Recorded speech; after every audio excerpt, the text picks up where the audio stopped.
লুঙ্গি পরেন না, লাইফে একদিন করছি, সকালে দেখি যে নাই। বসে বসে করবো না দাঁড়ায়? আপনি যদি বসে বসে পারেন তাহলে বসে বসে, দাঁড়িয়ে করলে দাঁড়িয়ে দাঁড়িয়ে। Which one is comfortable for you? তাহলে আমরা সামনে চলে আসি। Ready? Ready. ব্যাটিং না বোলিং? ব্যাটিং হচ্ছে যেটা আমি খুব কষ্ট করে ইমপ্রুভ করছি, আর বোলিং হচ্ছে আমার ন্যাচারাল। কোনোটা ছেড়ে কোনোটা আসলে আমি চিন্তা করি না। অলরাউন্ডারের জন্য এটা খুব difficult to answer, I know. Number 2, সিঙ্গারা না সমোসা? সিঙ্গারা। রুটি না পরোটা? দুটোই। গরুর মাংস না মুরগির মাংস? গরু। লুঙ্গি পরেন? না, লাইফে একদিন করছি, সকালে দেখি যে নাই। পুকুর না সুইমিং পুল? Swimming pool. পছন্দের footballer? Messi. I know this answer, মানে খুবই অবভিয়াস অ্যান্সার। ফিফা বিশ্বকাপে কোন দল সাপোর্ট করেন? আর্জেন্টিনা। আইপিএল এর পছন্দের দল? কলকাতা, হায়দ্রাবাদ, যেহেতু এই দুই দলে খেলছি আমি। পছন্দের বিদেশি cricketer? AB de Villiers, Virat Kohli, আর অল টাইম আমার ফেভারিট হচ্ছে সাইদ আনোয়ার। যাকে আউট করার খুব ইচ্ছে কিন্তু এখনো করা হয়নি? ক্রিকেট। সবচেয়ে ভয়ঙ্কর বোলারকে? মনি মর্কেল, যখন ওর পিক ফর্মে ছিল আর আমি মাত্র ক্রিকেট খেলা শুরু করছি আর কি, ইন্টারন্যাশনাল। কার বলে ছক্কা পেটাতে চান? যে কারো বলে হলেই চলবে, 6 রান আমার জন্য ইম্পর্টেন্ট আর দলের জন্য। আলু ভাজি নাকি আলু ভর্তা? দুটোই। আলুর যে কোনো খাবার আমার খুব পছন্দের। এই জায়গাতে আপনার সাথে আমার একটা মিল রয়েছে। নেক্সট বাংলাদেশ ক্রিকেটের ক্যাপ্টেন কে হবে? অনেকেরই তো আসলে সম্ভাবনা আমি দেখি, কোন ফরম্যাটে সেটা বুঝতে হবে। ওকে, ওডিআই?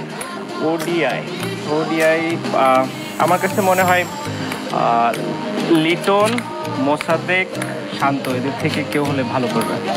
টি20? তামিমের পরে, এখন যেহেতু ক্যাপ্টেন। ওকে, টি20? টি20তে নট শিওর। টি20 আসলে এক্সপিরিয়েন্স প্লেয়ারদের যে কোনো একজনের ক্যাপ্টেন থাকা আমার কাছে মনে হয় ভালো। মাহমুদুল্লাহ রিয়াদ যে আছে, রিয়াদ ভাই খুবই ভালো করছে, তো আমার মনে হয় উনি অ্যাটলিস্ট নেক্সট আরও 1-2 বছর তো ভালোভাবে করতে পারবে। অ্যান্ড টেস্টে মমিনুল আছে, আমার ওর প্রতি অনেক বিশ্বাস এবং ভরসা দুটোই আছে। আমার ধারণা ও বাংলাদেশকে 5-7 বছর ক্যাপ্টেন্সি করে অনেক ম্যাচ জেতাতে পারবে। আমি প্রশ্ন করবো না, আপনি আরো কিছুক্ষণ এটা করেন না। Thank you very much. একবারের জন্য বল ড্রপ হয়নি। আমি সাকিব হাসানকে বলতে শুনেছি যে খাবার দাবার নাকি ডিপ্রেশন দূর করে, তাতে নিজে কতটুকু ফুটি?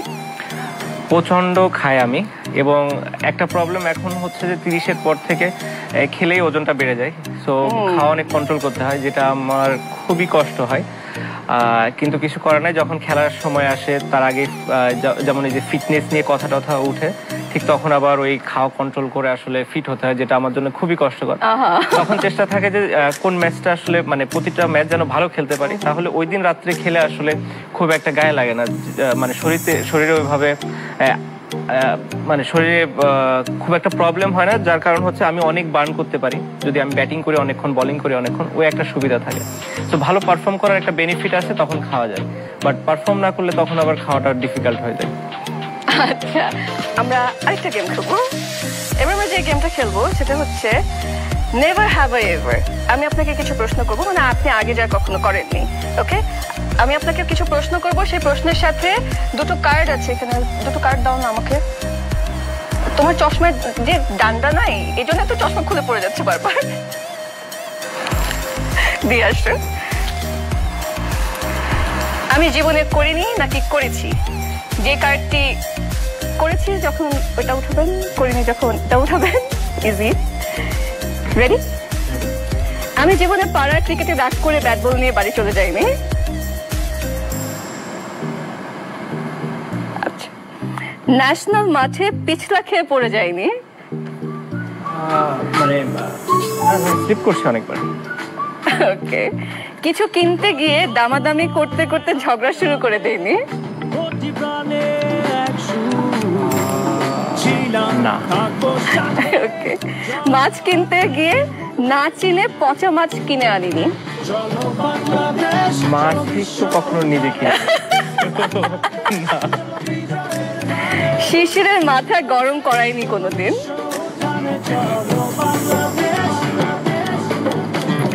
শিশিরের কাছে লুকিয়ে বাচ্চাদের কখনো কিছু কিনে দেয়নি। না। মাশরাফি ভাইয়ের একটা সিক্রেট অন্যদের বলে দেয়নি। মাশরাফি ভাই তো তেমন কোনো সিক্রেট নাই। চুরি করে শুকনো হরলিক্স খাইনি। খেয়েছি। না, we all did this at least once in our life. তো করেছি। ঋতু আপুর জন্য রিলেটিভরা কেউ চকলেট দিলে ওকে না দিয়ে আমি খেয়ে ফেলিনি। না, এটা করিনি কখনো। প্রথম বল আউট হওয়ার পরে আমি রেডি ছিলাম না বলে ঝগড়া করিনি। না।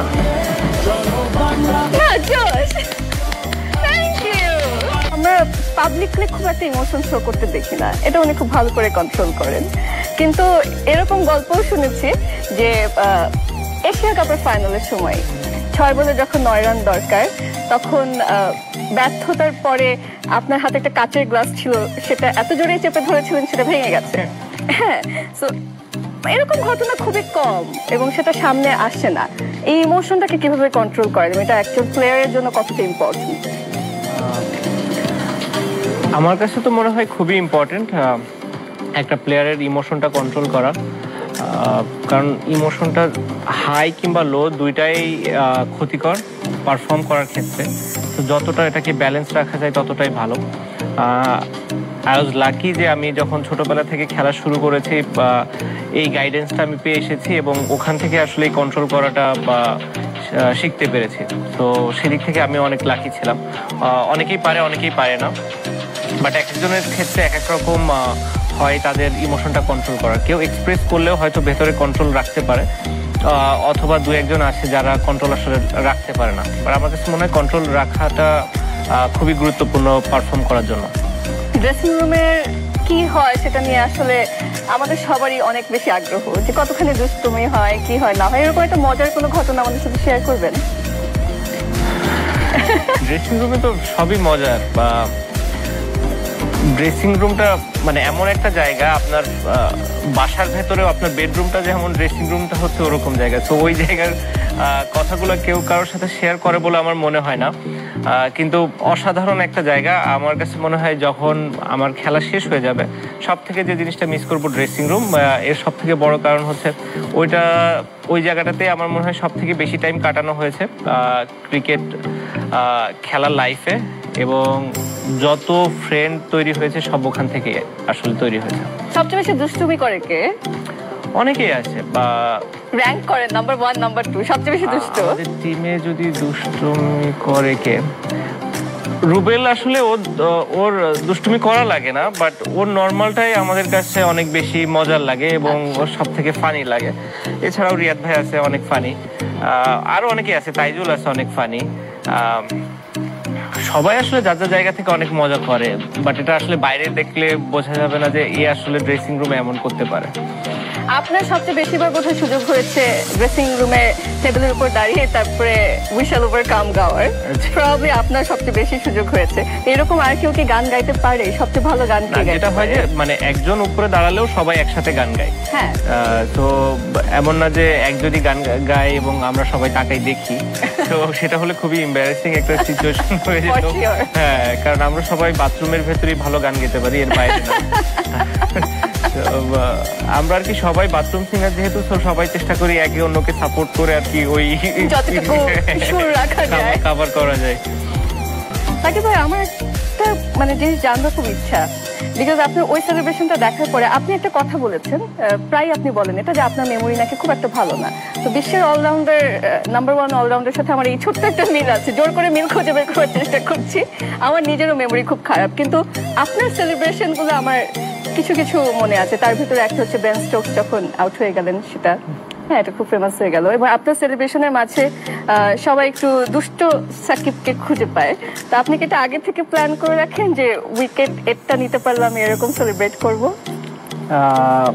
স্পেশালি ওই উইকেটটার কথা যেটা হচ্ছে তখন তাইজুল কিংবা মিরাজ অন্য পাশ থেকে, মিরাজ বল করছিল অন্য পাশ থেকে।